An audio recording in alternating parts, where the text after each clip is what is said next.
आजच्या कॅबिनेट बैठकमध्ये सगळ्यात महत्त्वाचा विषय अवकाळी आणि गारपिटीमुळे शेतकऱ्यांचं झालेलं नुकसान त्याचा संपूर्ण आढावा घेण्यात आला आणि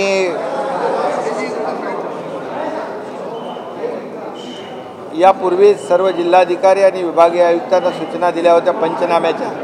युद्ध पातळीवर पंचनामे होत आहेत.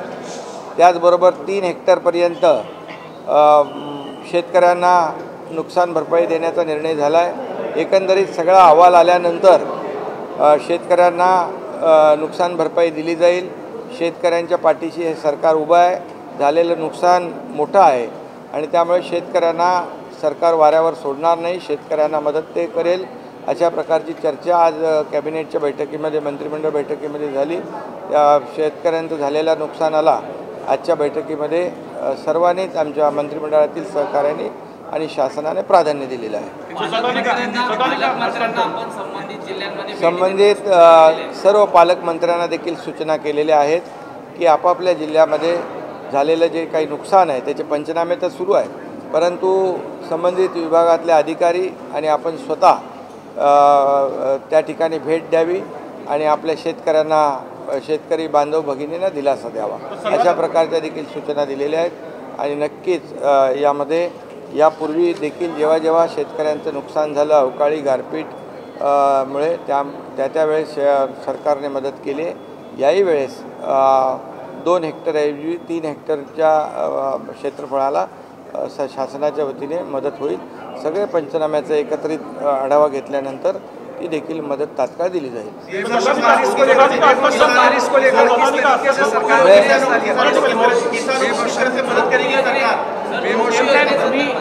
शेतकऱ्यांसाठी मदतीची भाषा करता आहेत, पण दुसऱ्या आपल्या विरोधी गटाकडून वारंवार आपल्यावर खालच्या भाषेत टीका केली जाते आहे आणि आता तर गुन्हा देखील दाखल केला गेलेला आहे. वारंवार ही खालच्या भाषेतली टीका आपण किती वेळ सहन करणार? मी माझं काम करतो. सरकार म्हणून लोकांच्या हिताचे निर्णय घेण्याचं काम आम्ही करतो. ते संस्कृती बाळासाहेबांचे विसरलेत, बाळासाहेबांची शिकवण विसरलेत आणि त्यांना त्यांच्या पायाखालची वाळू सरकली आहे आणि त्यामुळे त्यांचा एक कल्ली कार्यक्रम आहे आरोप करणं, खालच्या पातळीवर जी भाषा वापरणं ही आमच्या संस्कृतीमध्ये नाही. आणि या महाराष्ट्रातली जनता सुज्ञ आहे.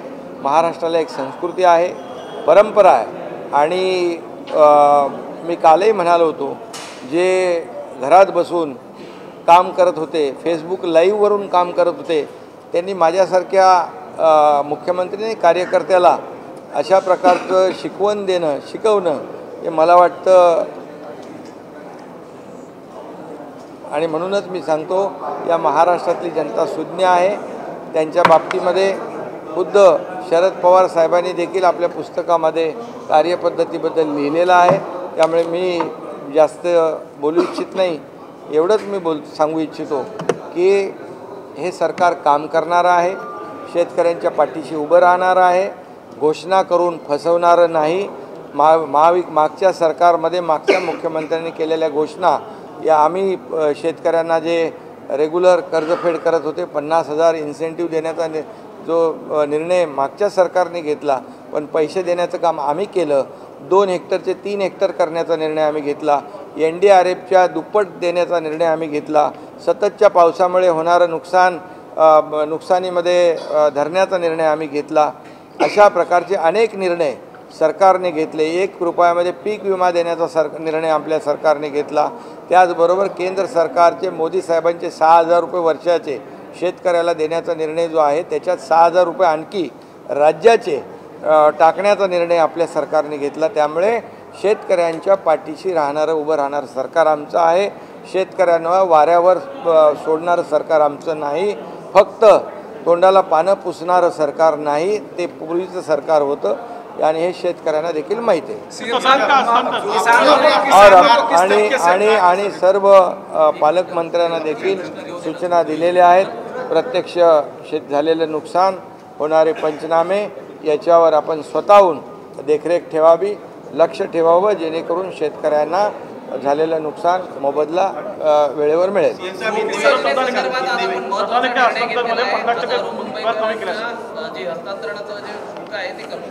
हा गृहनिर्माण विभागाचा आजचा मोठा निर्णय आहे. झोपडपट्टी पुनर्विकास योजना जी आहे त्याच्यामध्ये जे आपलं हस्तांतरण शुल्क आहे त्याच्यामध्ये 50% सवलत दिलेली आहे.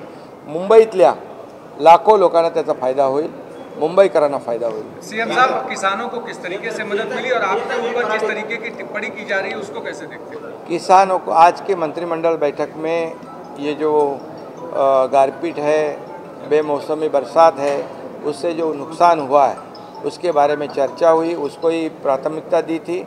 और यहाँ पर आज ऑलरेडी पहले ही पंचनामे करने के आदेश दिए थे, वैसे पंचनामे हो रहे हैं और 2 हेक्टर की जगह पर 3 हेक्टर का नुकसान भरपाई देने का ही निर्णय हुआ है.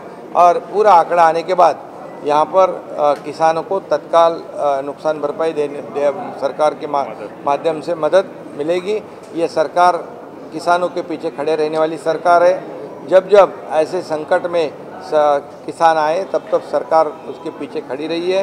जैसे आपने देखा है कि सिर्फ हम बोलते नहीं तो करते हैं. पिछली अभी जो बोलने वाले हैं उन्होंने वादे किए, लेकिन उसके वादे पूरे करने का काम हमारी सरकार ने किया, ये भी आपको पता है. और इसलिए किसानों के किसी भी तरह से किसानों के पीछे खड़ी सरकार रहेगी.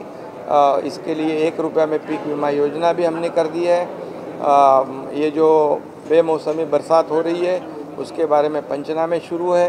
जितनी भी मदद सरकार किसान को करे बिल्कुल सरकार. निचली स्तर की जो टिप्पणी आपके ऊपर की जा रही है, लगातार आप शब्दों के उपयोग किए जा रहे हैं, कैसे? अभी उनके पास दूसरा कुछ काम है नहीं. टीका टिप्पणी करना, गाली गलौज करना, ये महाराष्ट्र की संस्कृति नहीं है. ये महाराष्ट्र को शोभा देने वाली बात नहीं. ये बाला साहेब ठाकरे जी की शिकवण नहीं है, ये सीख नहीं है.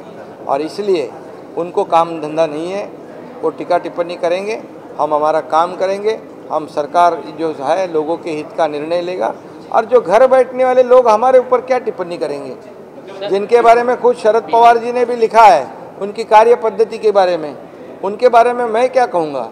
और ये जेलसी है, ये बहुत ही पैरों तली ज़मीन खिसक गई है.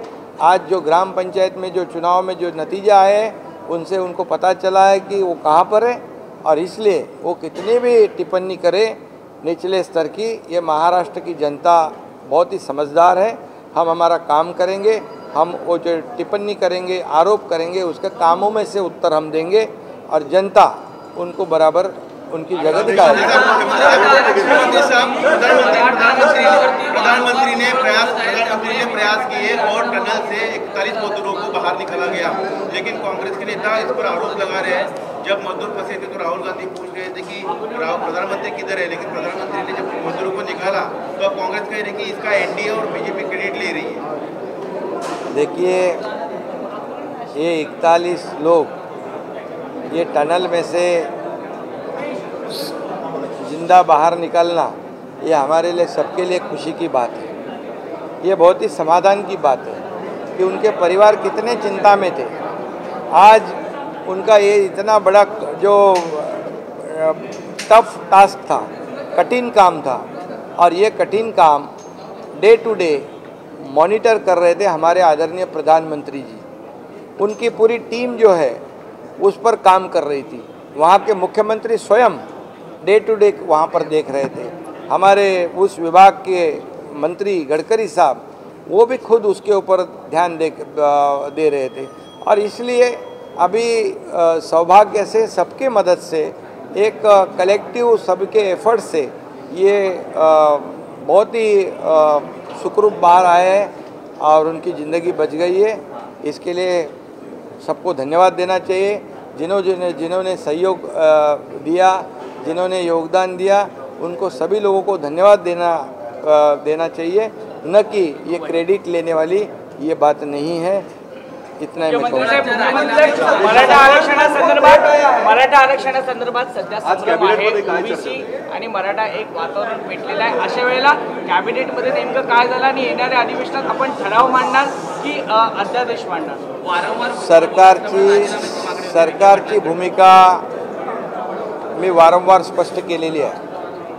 सरकारची मराठा आरक्षण देण्याबाबतची भूमिका स्पष्ट आहे. ओबीसीला धक्का न लावता, ओबीसीचा आरक्षण कमी न करता, अन्य कुठल्याही समाजावर अन्याय न करता मराठा समाजाला टिकणारं, कायद्याच्या चौकटीत बसणारं आरक्षण देण्याची भूमिका सरकारची सुरुवातीपासून राहिलेली आहे. आजही तीच भूमिका आहे. त्यामुळे कुणी संभ्रम किंवा चिंता करण्याची आवश्यकता नाही. ओबीसी समाजाला देखील मी हेच सांगू इच्छितो की कुठल्याही परिस्थितीमध्ये संभ्रम मनामध्ये ठेवू नका.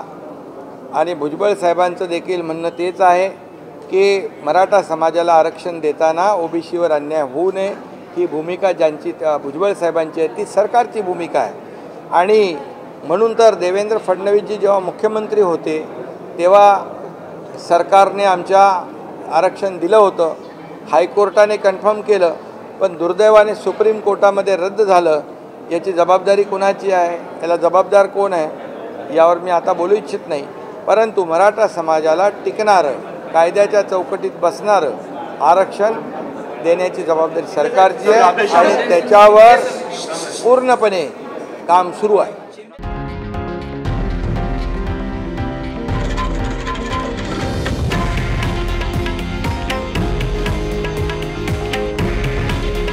हे आहे देशातील नंबर 1 न्यूज नेटवर्क आणि आपण पाहत आहात TV9 मराठी. काळजी तुमची, हित महाराष्ट्राचं.